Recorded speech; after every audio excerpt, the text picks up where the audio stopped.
ایک جنگ ہے جنگ خندق۔ حضرت سلمان فارسی رضی اللہ تعالیٰ عنہ نے مشورہ دیا، یا رسول اللہ کفار و مشرکین ہر طرف سے ہمیں گھیرنے کے لیے تیار ہے، یا رسول اللہ ہم جب فارس میں جنگ کرتے تھے تو وہاں ایک اصول یہ ہوتا تھا کہ ہم چاروں طرف سے گڈھا کھود دیا کرتے تھے، آپ بھی مدینے کے ارد گرد چاروں بغل سے گڈھا کھود دیجیے۔ آپ صلی اللہ علیہ وسلم کو یہ رائے بہت پسند آئی، صحابہ سے مشورہ کیا، صحابہ بھی تیار ہو گئے۔ آپ صلی اللہ علیہ وسلم نے حکم دے دیا کہ مدینے کے ارد گرد لمبی چوڑی گہری کھائی کھود دو، اور اس طریقے سے چال اور تدبیر کے ساتھ یہ جنگ ہوئی کہ بغیر لڑائی کے ہی مسلمانوں کو، اہل ایمان کو فتح نصیب ہو گئی۔ چاروں بغل سے گہری کھائی گڈھا کھود دیا گیا، کفار و مشرکین دوڑے آتے اور اس میں گر جاتے۔ یہ ہے مسلمانوں کی، اہل اسلام کی سیاست اور بصیرت۔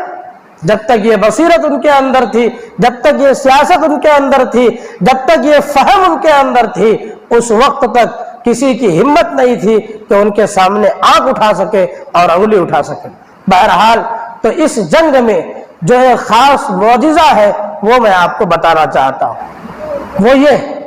کہ آپ صلی اللہ علیہ وسلم کی نماز اس میں قضا ہوئی۔ بعض روایتوں میں ہے کہ کئی نمازیں قضا ہوئی، اور بعض روایتوں میں ہے کہ دو، بعض روایت ہے ایک عصر کی نماز، بعض روایت میں عصر اور ظہر ہے۔ بہرحال آپ صلی اللہ علیہ وسلم کی جب نماز قضا ہوئی، آپ صلی اللہ علیہ وسلم نے بعد میں اس نماز کی جب قضا کی، مغرب کا وقت ہو گیا تھا، سورج غروب ہو گیا تھا، سورج ڈوب چکا تھا، لیکن اللہ تعالیٰ نے اس سورج کو نبی کی نماز کے لیے پھر واپس کر دیا، دن دوبارہ طلوع ہو گیا۔ آپ یاد رکھیں کہ 3 وقت حدیث شریف کے مطابق، اور یہ صحیح ثابت شدہ حدیث میں ہے کہ 3 وقت ایسا ہے، یہ ثابت شدہ حدیث ہے، کوئی غلط نہیں۔ بعض علماء نے ضعیف کہا، لیکن کئی طریقے سے یہ حدیث ثابت ہے کہ 3 وقت ایسا ہے جس میں حقیقت میں وقت رکا اور سورج بھی واپس آیا۔ ایک حضرت موسیٰ علیہ السلام کے دور میں یوشع بن نون ایک نبی ہے، انہوں نے جنگ کے لیے جب میدان میں لشکر لے کے گئے تو انہوں نے یہ اعلان کیا تھا کہ جنگ میں وہ آئے جو فری ہو، جنہوں نے نیا اونٹ نئی بکری لی ہو اور وہ حاملہ ہو وہ نہ آئے، نئی شادی کی ہو بیوی سے ملا نہ ہو وہ نہ آئے، بالکل فری آدمی جنگ کے لیے آئے۔ جنگ کی تیاری ہو گئی، اس کے بعد جنگ ہوتے ہوتے عصر کی نماز کا وقت ختم ہونے کے قریب ہوا، یا عصر کی نماز کا وقت شروع ہونے کے قریب ہوا، اور ظہر کی نماز کا وقت ختم ہونے لگا۔ انہوں نے دعا کی، اے اللہ اس سورج کو روک دے یہاں تک کہ ہم فتح حاصل کر لیں۔ اللہ نے اس کی دعا قبول فرمائی، فتح حاصل ہوئی، سورج کو اللہ نے روک دیا۔ دوسری مرتبہ یہی غزوہ خندق جو شوال میں پیش آیا، جس کا میں نے مختصر خاکہ آپ کے سامنے پیش کیا۔ ایک تیسری دفعہ حضرت علی رضی اللہ تعالی عنہ کے گود میں آپ صلی اللہ علیہ وسلم کا سر ہے، آپ صلی اللہ علیہ وسلم آرام فرما رہے ہیں، حضرت علی رضی اللہ تعالی عنہ آپ صلی اللہ علیہ وسلم کے ادب میں جنبش نہیں کرتے ہیں، ہلتے نہیں ہیں، یہاں تک کہ عصر کا وقت ختم ہو گیا، سورج غروب ہو گیا، حضرت علی کے سر میں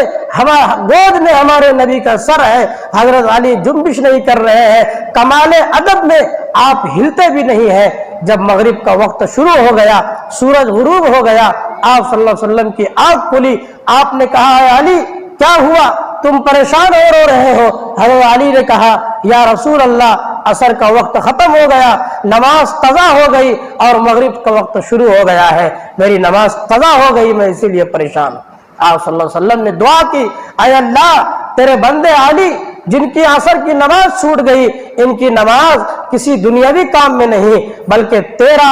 اور تیرے رسول کی اطاعت میں اس کی نماز چھوٹی ہے، اے اللہ سورج کو واپس کر دے۔ حضرت اسماء رضی اللہ تعالی عنہا کہتی ہے کہ سورج غروب ہو گیا تھا، اندھیرا ہو گیا تھا، بعد میں ہم لوگوں نے دیکھا کہ سورج واپس آیا، پہاڑوں پر، دیواروں پر، درختوں پر اور گھروں میں اس کی روشنی پڑنے لگی، اس کی شعاع پڑنے لگی، اور حضرت علی رضی اللہ تعالیٰ عنہ نے پھر عصر کی نماز ادا کی۔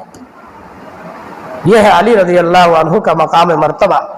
بہرحال صحابہ کرام تو سبھی سچے اور نبی کے عاشق تھے، لیکن حضرت علی پر آپ سنتے ہوں گے اور سنیں گے، اور انشاءاللہ آپ کا بھی موقع ہوا تو آپ سن لیجئے گا کہ حضرت علی کی فضیلت کیا ہے۔ تو یہ 3 جگہ ایسی ہے جہاں پر سورج رکا ہے یا پلٹ کر واپس آیا ہے، اور ایک مرتبہ جب آپ معراج پر گئے وہاں بھی اللہ نے وقت کو روک دیا تھا اور سورج کو نکلنے سے روکا تھا۔ یہ کچھ جگہ حدیث میں ثابت ہے کہ اس میں سورج کو اللہ نے روک دیا یا سورج کو واپس پلٹا دیا۔